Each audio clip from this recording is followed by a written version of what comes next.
Hi hello ನಮಸ್ಕಾರ ಸ್ನೇಹಿತರೆ. ಇವತ್ತಿನ ಸಂಚಿಕೆಯಲ್ಲಿ ಏನಾಗ್ತದೆ ಅನ್ನೋದನ್ನು ತುಂಬಾ ಕ್ವಿಕ್ ಆಗಿ ನೋಡ್ಕೊಂಡು ಬರೋಣ ಬನ್ನಿ.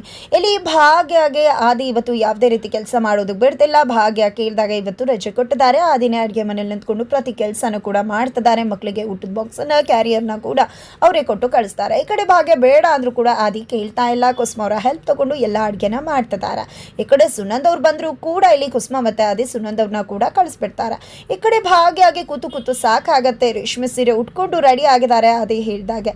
ನಂತರ ಭಾಗ್ಯ ಮತ್ತೆ ಮಾಡೋಕೆ ಬಂದಾಗ ದಯವಿಟ್ಟು ನೀವು ಮಾಡಬೇಡಿ, ನಿಮ್ಮ ಆಸೆ ಅಂತ ನಾನು ನಿಮಗೆ ಇವತ್ತು ರಜಾ ಕೊಟ್ಟಿದ್ದೀನಿ. ನೀವು ಅನ್ಕೋಬೋದು ನನ್ನ ತಮಾಷೆಗೆ ಹೇಳಿದೆ, ಸೀರಿಯಸ್ ಆಗಿ ತೊಗೊಂಡ್ಬಿಟ್ಟಿದ್ದಾರೆ ಅಂತ. ಪರವಾಗಿಲ್ಲ, ನೀವು ಇವತ್ತು ರಜಾದಲ್ಲಿರಬೇಕು. ಜೊತೆಗೆ ನಿಮ್ಮ ಇನ್ನೊಂದು ಆಸೆ ಇದೆ ಅಲ್ವಾ, ಅದನ್ನು ಕೂಡ ಈಡೇರಿಸ್ತೀನಿ ಅಂತ ಹೇಳಿ ಕುಸುಮ ಸುನಂದ ಎಲ್ರಿಗೂ ಕೂಡ ಕೂರಿಸಿ ಊಟವನ್ನು ಕೂಡ ಆದಿ ಹಾಕ್ತಾರೆ.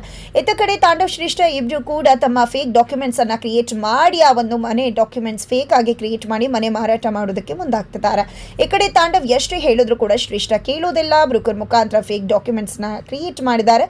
ಬ್ರೋಕರ್ ಕೂಡ ಇವಾಗ ನಾನು ಕಸ್ಟಮರ್ನ ಕರ್ಕೊಂಡು ಬರ್ತೀನಿ ಅಂತ ಹೇಳಿ ಅಲ್ಲಿಗೆ ಕರ್ಕೊಂಡು ಬರೋದು ಕಾಮತ್ ಅವರನ್ನ. ಕಾಮತ್ ಅವ್ರಿಗೆ ಫೇಕ್ ಡಾಕ್ಯುಮೆಂಟ್ಸ್ ಅಂತ ಗೊತ್ತಾಗುತ್ತೆ. ಬಿಕಾಸ್ ಇದೆಲ್ಲವನ್ನ ಕೂಡ ಮಸ್ಲತ್ ಮಾಡಿ ಪ್ಲಾನ್ ಮಾಡಿರೋದೇ ಕಾಮತ್ ಅವರು ಆಗಿದ್ದಾರೆ. ಬ್ರೋಕರ್ ಕೂಡ ಕಾಮತ್ ಕಡೆ ಅವರೇ ಆಗಿದ್ದಾರೆ. ಕೊನೆಗೂ ತಾಂಡವ್ ಶ್ರೇಷ್ಠನ ಫೇಕ್ ಡಾಕ್ಯುಮೆಂಟ್ಸ್ ಅಲ್ಲಿ ಲಾಕ್ ಮಾಡೋದ್ರ ಮುಖಾಂತರ ಜೈಲಿಗೆ ಕಳಿಸ್ಬೇಕಾಗತ್ತೆ ಅಂತ ಹೇಳಿ ಹೆದರಿಸಿದ್ದಾರೆ. ಹಾಗಾಗಿ ಈ ಕಡೆ ತಾಂಡವ್ಗೆ ಮನೇನು ಮಾರಾಟಕ್ಕಾಗ್ತಿಲ್ಲ. ಈ ಕಡೆ ಕಾಮತ್ ಅವರು ಹೇಳಿದಾಗ ಅವರ ಒಂದು ಶೇನಲ್ಲಿ ಯಾವುದೇ ರೀತಿ ಪಾಲುದಾರಿಕೆ ಕೂಡ ಸಿಗ್ತಿಲ್ಲ. ಇದರಿಂದಾಗಿ ತಾಂಡವ್ ರೊಚ್ಚಿಗೆ ಹೇಳ್ತಾರೆ, ಶ್ರೇಷ್ಠನೇ ಇದಕ್ಕೆಲ್ಲ ಕಾರಣ ಅಂತ ಹೇಳಿ ಶ್ರೇಷ್ಠ ಮೇಲೆ ಕೂಗಾಡ್ತಾರ. ಇತ್ತ ಕಡೆ ಕಾಮತ್ ಅವರು ಭಾಗ್ಯಗೆ ಕಾಲ್ ಮಾಡಿ ನಿನ್ ಜೊತೆ ಮಾತಾಡಬೇಕು, ಬಟ್ ಅದಕ್ಕೆ ಗೊತ್ತಾಗಬಾರ್ದು, ಭೇಟಿ ಮಾಡೋಕೆ ಬಾಮ ಅಂತ ಹೇಳಿ ಕರೀತಾರ. ಈ ಕಡೆ ಭಾಗ್ಯ ಕೂಡ ಭೇಟಿ ಮಾಡೋದಕ್ಕೆ ಹೋದಾಗ ಈ ಕಡೆ ಕಾಮತ್ ಅವರು ನಿನ್ನ ಮಾತನ್ನ ನನ್ನ ಮಗ ತುಂಬಾ ಕೇಳ್ತಾನೆ, ಅವನನ್ನು ಮದುವೆಗೆ ಉಪ್ಸಮ್ಮ ಅಂತ ಹೇಳಿ ರಿಕ್ವೆಸ್ಟ್ ಮಾಡ್ಕೋತಾರೆ. ಈ ಕಡೆ ಮರುದಿನ ಭಾಗ್ಯ ಬರ್ಡೇ ಇರೋ ವಿಷಯ ಆದಿಗೆ ಕುಸುಮ ಅವರಿಂದ ಗೊತ್ತಾಗುತ್ತೆ. ಹಾಗಾಗಿ ಆದಿ ಅವತ್ತೇ ಭಾಗ್ಯಗೆ ಪ್ರಪೋಸ್ ಮಾಡಬೇಕು ಅಂತ ಡಿಸೈಡ್ ಮಾಡ್ಕೋತಾರೆ.